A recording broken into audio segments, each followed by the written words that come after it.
तीन शिरे सहा हात तया माझा दंडवत.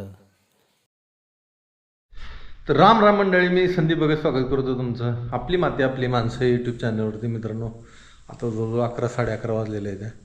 सकाळ सकाळ मी गाई बांधून आलो आणि आज आहे गुरुवार.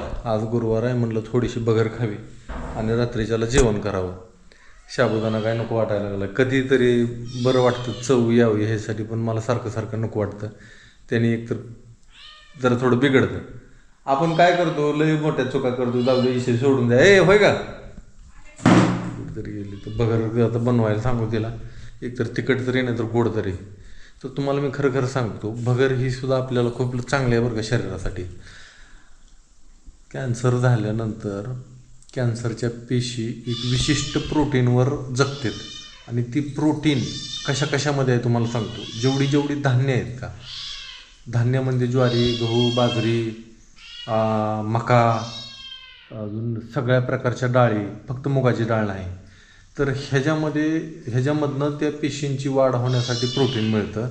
मग काय खायचं तर तुम्हाला सांगतो, ज्यांना कॅन्सर झाला आहे ना त्यांनी फक्त आणि फक्त भगर, नाचणी, अजून ते शिंगाडा एक असतो बघा, ती काय मी बघितलं नाही, त्या शिंगाड्याचं पीठ, ह्या 3 गोष्टींचं मिसळून ज्वारी ती भाकरी बनवायची, त्याची ज्वारीची नाही, त्याची भाकरी बनवायची आणि ती भाकरी खायची. भाज्यांमध्ये सगळ्या भाज्या चालतात, तुम्हाला सगळ्या भाज्या चालतात. आणि मूग एक चालतं प्रोटीनसाठी, फक्त मूग, बाकीचं कुठलीच डाळ चालत नाही. ही कॅन्सरचं पथ्य आहे.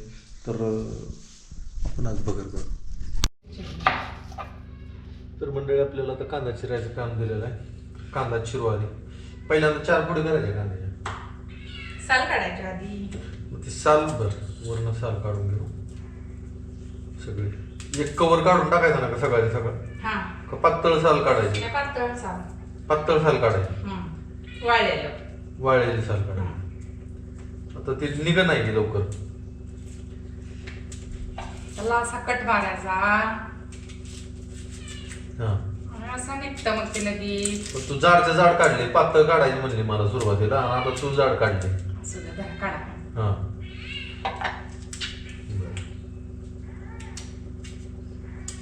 ह्या आमच्या मनीला आणि नामाला जवळ ती घरात आहे ते का आतमध्ये, तवर त्यांना म्याव म्याव म्याव म्याव म्याव म्याव, आणि बाहेर गेली की खेळायला चालू.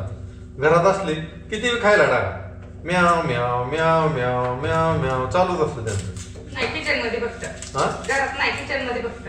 किचन मध्ये तेवढं. बाकी बेडरूम मध्ये गेलो की मग काय नाही काय नाही, शांत येऊन मांडीवर बसणार. हिथं असल्यावर त्यांना माहित आहे ही खाण्याची रूम आहे. इथं म्याव म्यावच करायचं. मालकावर गेले टीव्ही, मालकावरच गेले ती टीव्ही. होय का, खाण्याच्या रूम मध्ये आलं की लगेच काहीतरी इच्छा होती खायची. मी एक युट्यूबला ना कांद्याची ट्रिक कापायची कशी ते बघितलंय, त्या पद्धतीने मी कापतो आता. जमतंय बघा, जमतंय ना.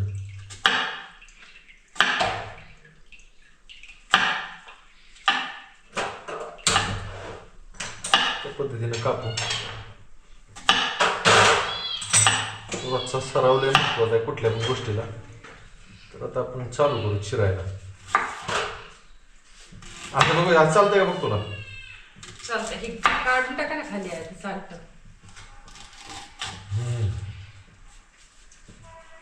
म्हणे थांब, पहिली भाजलेली किंवा चपाती किती आहे हे चालवा तुझं. चपाती करायला लागली. आज माझा गुरुवार आहे, मस्तपैकी बगर खाल्ली मी आणि ह्यांच्यासाठी आता कांदा चिरून देतोय. म्हणजे काय करताय म्हणलं, काहीच नाही. फोन यायला चालू झाले त्या लोकांना ऑर्डरी द्यायला चालू झाले ते. आणि तूर डाळीचा भाव अजून एकदा सांगतो तुम्हाला, 240 रुपये किलो. कुरिअर खर्च तुमचा राहील. जर का तुम्हाला एसटी कुरिअरने पाठवायचं असेल, जवळ कुठला एसटी डेपो असेल तर तुम्हाला स्वस्तात पडेल. जे 10-10 किलो 20-20 किलो डाळी घेतात आपल्याकडून, त्यांना एसटी कुरिअरला स्वस्तात पडतं. कारण की त्याला जास्त 20 किलोपर्यंत एकच भाव असतो त्यांचा, 250, 200, 300 रुपये. पोस्टाला कसं असतं, किलोला 50 रुपये भाव असतो. 70-80 रुपये किलोला. 5 किलोला गेलं तर 5 किलोला गेलं तर 50 रुपये किलोने पडतं. ती पण आता ह्या वर्षी कसं घेते ती माहीत नाही. मी एक सांगतो 50 रुपये किलो. ती असला तर काय नाही, तेवढ्या भावात तुम्हाला मिळून जातं. तर मंडळी आपला कांदा बघत बघत बोलत बोलत शिरून झालेला आहे आता मिरची विचारायची का हा तेवढं ते टाका आधी देठ काढायची का मिरचीची बरं मिरची कवळी घेतली का जरा मिरच्या आपल्या संपत आलेल्या आहेत त्या झाडाच्या हां जे मिळतील ते द्यायच्या बरं हो का कांदा बारीक हा, चिरून बऱ्यापैकी चिरलाय धर म्हणे धर लय कालवा आता गरम गरमच टाकते टाकताना अर्धी अर्धी लय होईल. ए यार गरम आहे लय गरम आहे थांबा थांबा थांबा म्हणे थांब थांब म्हणीला चटका बसला थांब थांबा जरा थोडा शिस्तीत घ्या आपलं चालू आहे इथं जुगाड डाळ बनवायची तिथं आपण कूलर ठेवलाय चालू केलाय जसं ह्याच्यातनं पडल तसं त्यातनं जे बुसकाट आहे ते बाजूला इकडं जाईल आणि डाळ डाळ इथं राहील तर बघू आता किती सक्सेस होते का इकडं अलीकडं बांधते काते की हां आहे का बांधाय त्याला दगड घालावं लागलं. नाही बांध तसंच काय नाही असं हां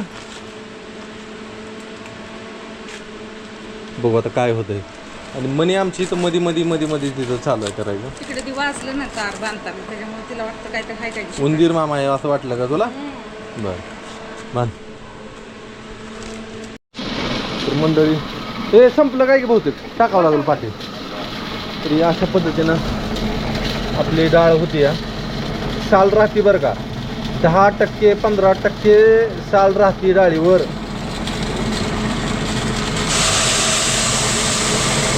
ही अशी डाळ होती या साल राहती नैसर्गिक पद्धतीनं म्हणल्यावर साल राहणारच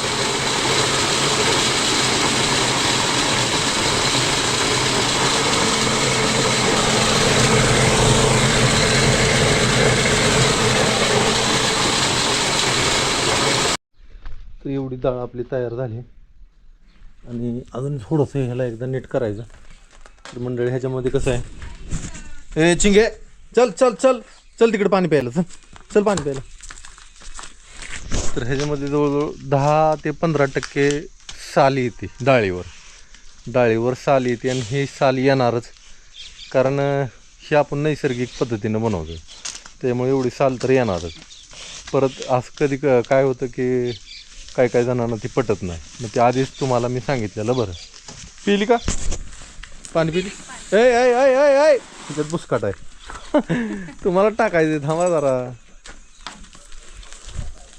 लय गमती करते ते इथं आले म्हणजे इथं तोंड लाव त्याला तोंड लाव थांब जरा थांब थांब बांधून टाकू आता ह्यांना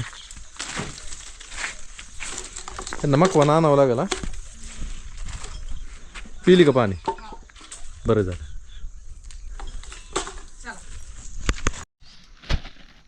चालू आहे तुम्ही मिरचीची देठं काढायची एवढी देठं काढली ना बाजूला नाही 1 किलो मिरची घरात ठेवली का बरं ही थोडीशी वलसर आहे किती दिवस झालं वाळती मिरची तरी सुद्धा वाळा नाही आणि झाले काय की वातावरण पण जरा थोडंसं ऊन कमी आहे म्हणजे गेल्या वर्षी जसं ऊन होतं तसं ह्या वर्षी नाही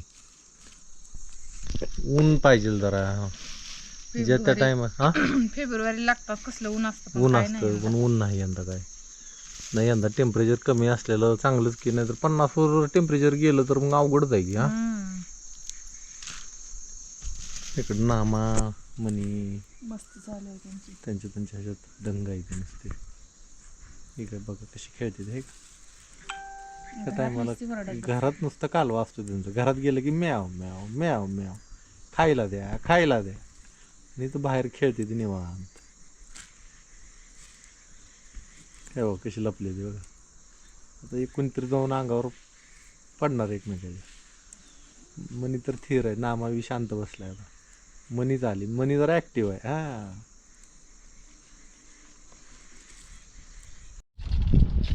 राम राम मंडळी काय झालं दोघातच नदी हिरवा फरवट काय म्हणते ते कसं धरतंय माणसासारखं वरी जायला त्याचा हात माणसासारखं जायचं ना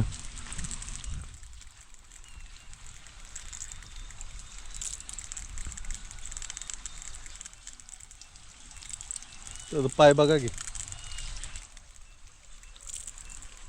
पुढं चाललंय ते भ्यायला लागलंय आपल्याला जाऊ दे भ्यायला लागलं ते मांजरं त्याला शिकार करता येईल विनाकारण ती जात कमी आहे एकदम ते मांजर त्याच्यावर चढणारच दिसल्यावर त्यांची त्यांना पण आपण कशाला त्यांना दाखवायचे हा. आहे का नाही. तर सकाळ सकाळ मित्रांनो मोटर चालू केली आता. गव्हावर पाणी आहे आता. गहू भाजीपाला मिरची तिकडे बी आहे. केळी आपली पाणी द्यायला लागल्यापासून चांगला फरक पडला तिला. केळी मोठी व्हायला लागली, झाडं पण मोठी झाली जरा चांगली. आणि पाणी रामफळालाही पडतंय चांगलं. तू कशाला आलती कडीपत्ता घ्यायला? नाही कडीपत्ता तर घ्यायचाच होता मला, पण म्हणलं ही पाणी मिरचीची रोप दिसते का बघावं. दिसते ती की त्याला काय झालं. तिथली खोलावं म्हणलं, ही नवीन इकडे आपल्या ह्याला घ्यावं. ती रोपं काय कर, कोणाला तरी देऊन टाक. काय करणार आता एवढी रोपं?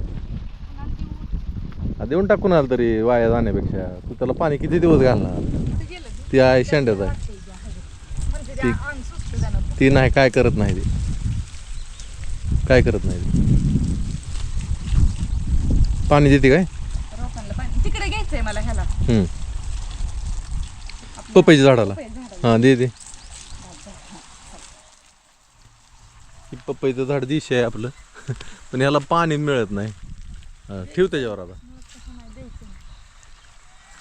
चांगलं गेलं म्हणजे. मुडतंय आता. हां 2-3 तास येतं, ती नळी सोडली म्हणजे पाणी निघतं. काय कडुलिंब खाता काय तुम्ही दोघं?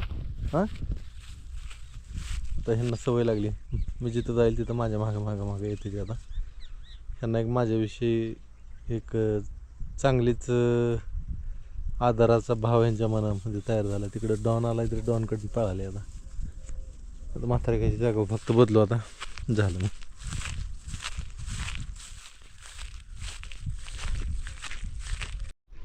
तर मंडळी आपण आलतो इकडं, गाय बांधल्या आणि ज्वारी आपली बघतोय. तुम्हाला ज्वारी दाखवतो मी. तर अडचण आहे बाबा उतरायची सुद्धा. हे बघा पाखराने काय ठेवलं नाही, काहीच नाही. कणीस ना कणीस सगळं भोगा केलं पाखराने. आणि इकडं बघा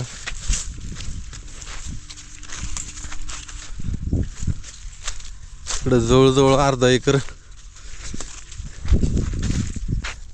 ही ज्वारी पडलेली दिसते का. ही सगळी बाळूमामाची मेंढरं हिंडून गेली ती रानात अशी.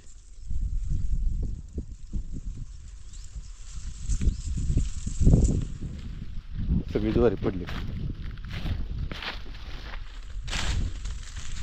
आणि ती मेंढर पाला फिला खात नाही, ती फक्त कणस. हे अशी कणस बरबाडते.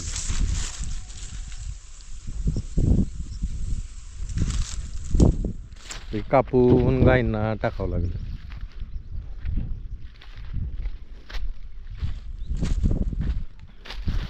चला तर जावं घरी आणि पुढची कामं बघावी. गाई बांधल्या इकडं चरायला.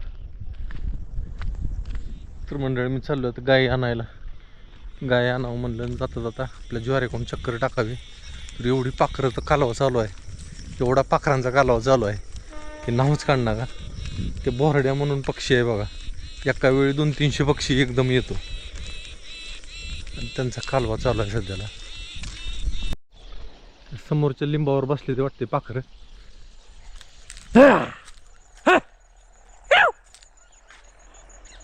अहो मी 100-200 तर म्हणलो, 1000 पाखरं आहे. 1000 एवढी पाखरं उडून गेली.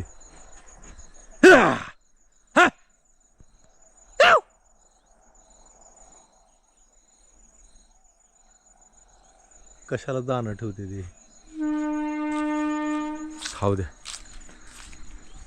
खाऊ द्या म्हणून पण नाही जुळायचं. काहीच दाणा ठेवला नाही त्यांनी. 1-2 पोती तरी दाणं व्हावं आपल्याला.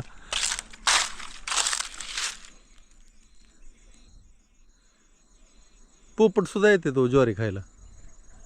पोपट सुद्धा येते. दिवस खाली गेला. तुम्हाला मी एक गंमत दाखवतो.